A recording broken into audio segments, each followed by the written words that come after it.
St. Gabriel Catholic Radio is pleased to bring you this gospel reflection from Bishop Earl K. Fernandes for the Feast of Corpus Christi. From the Gospel of Mark, chapter 14, verses 12 to 16, and verses 22 to 26.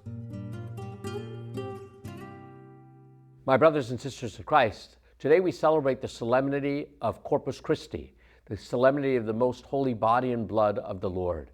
The Eucharist is the source and summit of all life in the Church. In many countries, this feast is celebrated on Thursday, but it's transferred in the United States to Sunday. Although each and every Sunday we offer the Eucharistic sacrifice, today we have a special Sunday to contemplate this great mystery of the Eucharist in the life of the Church. It's particularly appropriate this year as we continue to celebrate the Eucharistic revival.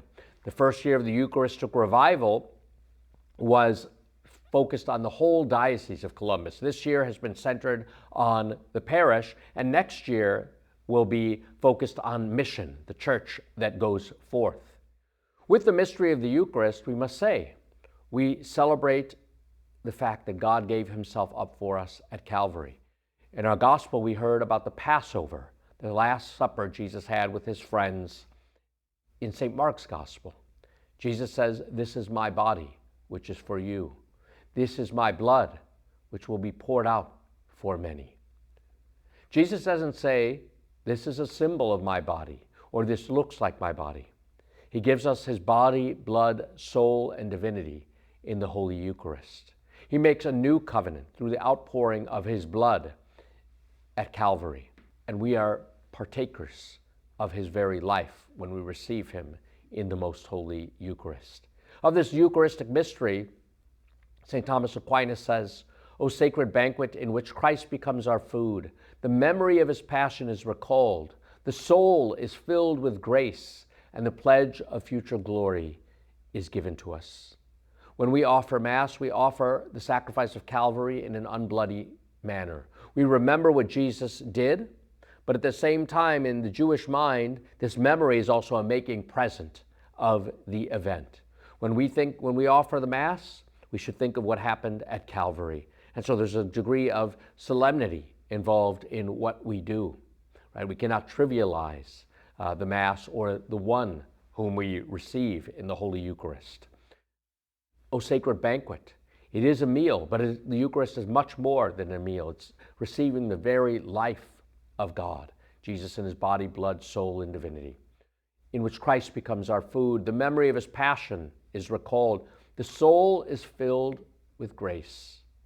Jesus gives us his friendship once again in a special way, in a superlative way.